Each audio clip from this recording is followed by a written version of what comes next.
It's rare you come across a game that can be incredibly fun and immersive, yet completely frustrating. But that's just what the classic Vampire the Masquerade Bloodlines is. An incredible RPG experience that made me want to rip my fucking hair out at times. But that's not entirely developer Troika Games' fault.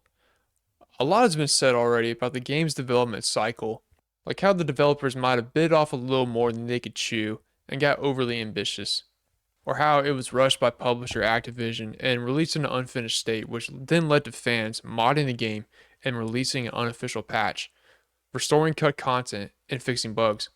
Knowing this history, it makes the clunkiness and the jankier aspects of the game a little easier to stomach and overall doesn't bog down the rest of the experience. Let's take a closer look at Bloodlines to see what makes the game so beloved by fans and why many consider it a flawed masterpiece. When reviewing an older game, I think it's important to talk about how it aged in regards to the current gaming landscape. And yeah, as much as I hate to call this game old because that would mean that I am old by extension, this game is more than 20 years old at this point, so that does make it undeniably old. But anyways, some older games feel like they could be right at home if they were released today. I can't say the same for Bloodlines. It definitely wears its age, but that also gives it a retro, nostalgic appeal. Take its soundtrack, for example. It's full of grungy new metal cuts that fit perfectly with the trends of 2004 when the game was released, and it gets me really nostalgic for that era of music. Like this game, some Mountain Dew, and some early Linkin Park would go so hard.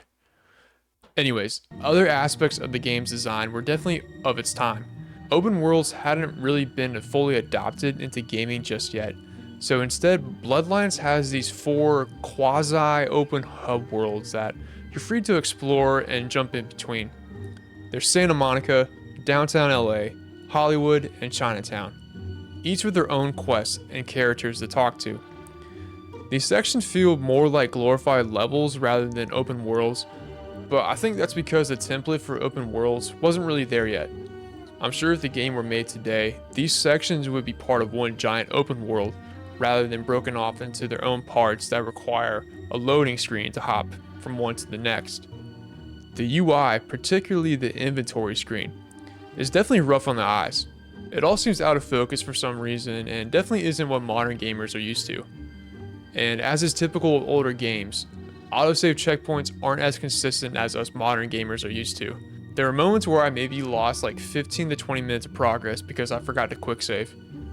We have become way too spoiled by modern gaming. But then there's the depiction of people of color, which is probably the aspect of the game that has aged the worst over time, with their exaggerated accents and stereotypical portrayals. Other aspects I think age quite well.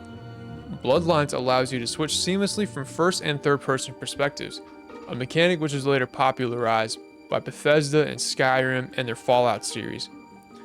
The game also has an interesting take on leveling up, which I think is quite unique. Rather than leveling up once you hit a certain threshold of experience points, you can instead earn skill points as you complete quests, which you can use at any time to upgrade your attributes. This came in handy at combat scenarios I got stuck at.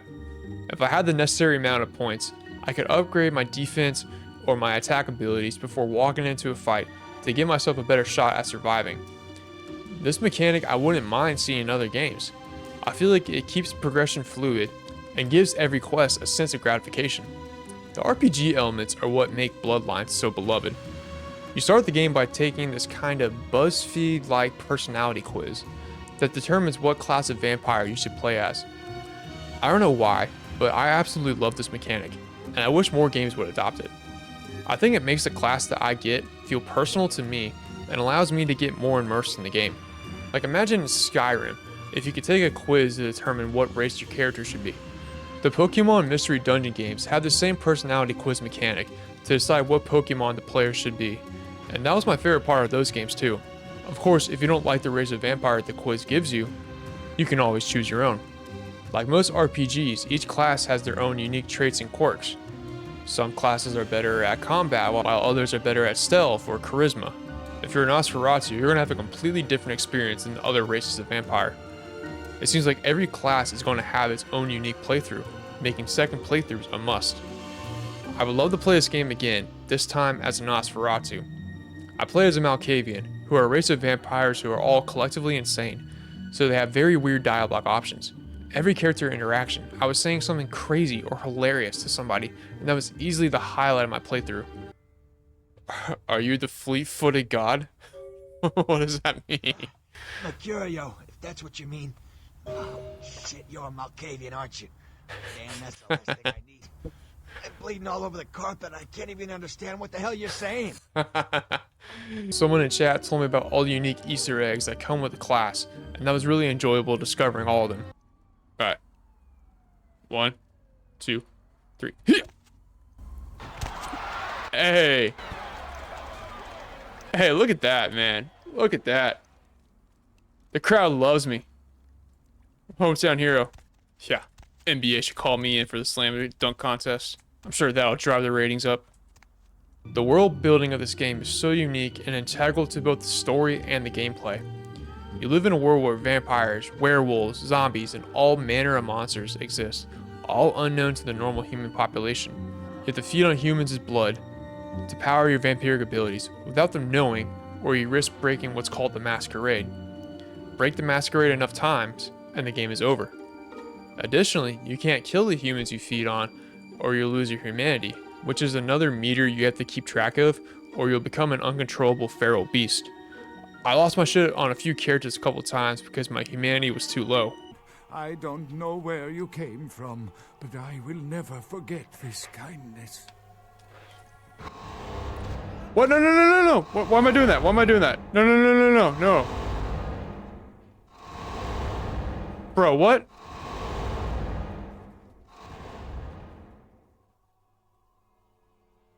Why did I do that? We need that guy. No. No. Is that bad?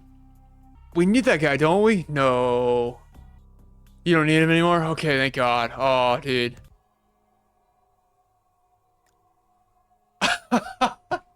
This just straight up killed him. Oh, that dude thought he was getting it. He thought he was gonna get out of here free, alive. Oh, man. He thought I was gonna free him. Oh, man. You got another thing coming, buddy. The story of the game sees your player character introduced to the secret society of vampires after being turned into a vampire against their will. You're left to fend for yourself, but are eventually embroiled in conspiracy and power struggles, forcing you to choose your loyalties between the different factions of vampires.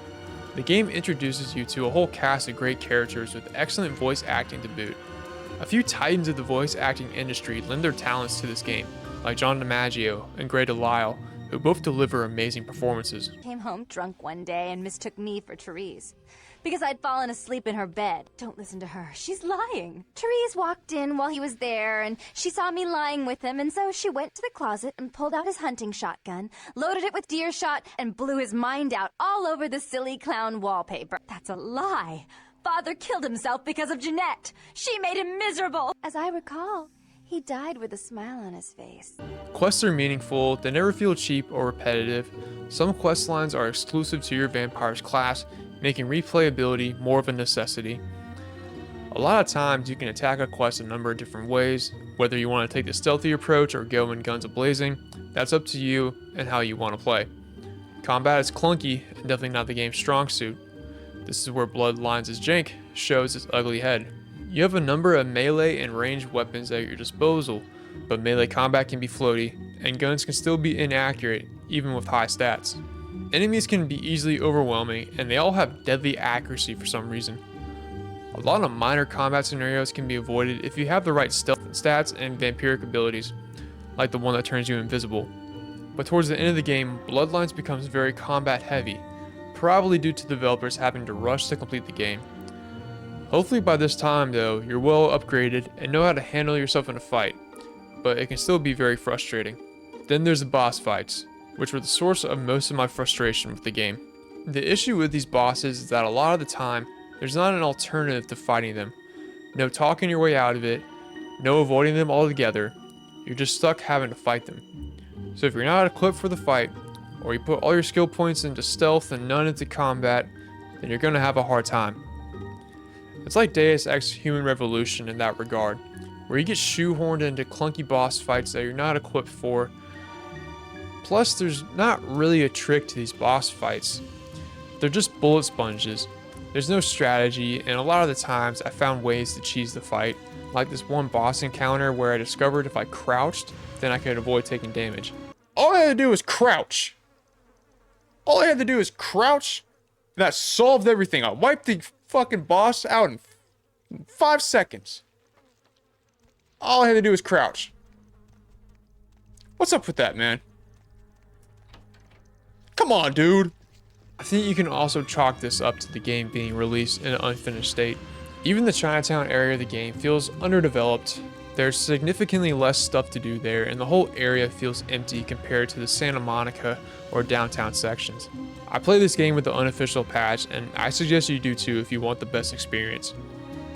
The fact we even got a fan-made patch should prove as a testament to the game's vision. Enough people liked what was there and bought into the ambition that they devoted their own time to creating a better experience for everybody else.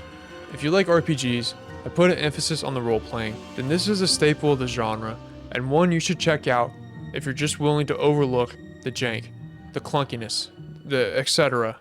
Vampire the Masquerade lives up to its name as a flawed masterpiece. That's why I'm feeling an 8 on this one. Have y'all played this game? What did y'all think about it? Let me know down in the comments or tell me if you'll be checking this one out. I will not be playing the sequel. I don't really have an interest in checking that one out. I hear it's just a sequel in name only. But the game I will be playing next is... Now to the question everyone's been waiting for. What will I play next? As a reminder, my backlog is... We got Deus Ex, the OG, the 2000 version. We got Divinity Original Sin, which would then feed into Original Sin 2. We got Pathologic 2, Tree-Pang 2, Warhammer 40k, Space Marines, the first one. If I like the first one, I'll consider playing the second one. And we got Alien Isolation. I have Fallout New Vegas. I've never finished it before. And I'm considering finishing it. Actually, sitting down and finishing it. Because I've been watching the show and I'm feeling a little inspired. But I'll sleep on that one a little bit. So, we're going to spin the wheel. We're going to figure it out. And we'll get to that another day. So, what do we got? What do we got? What do we got? What do we got? Oh, Divinity. Oh, dude. Never mind, I spelled Divinity wrong. But hell yeah, dude. I've been waiting for this one. These are two games I've wanted to play for a while. But hell yeah, dude. Hell yeah. It's so exciting. I'm so excited. So that's the plan. We'll do the first one. Then once I do that, we'll hop right into number 2. So there you have it. Next game I'll be playing is Divinity Original Sin, which I will then follow up with Original Sin 2. If you want to watch me stream this game, I'll leave a link to my Twitch down below, as well as my other socials. If you want to watch my other review, I'll leave that in the corner right here, and another one of my videos over here. Thank you guys for watching. I'm Sam Lebowski. Y'all take it easy, dudes. I'll catch you next time.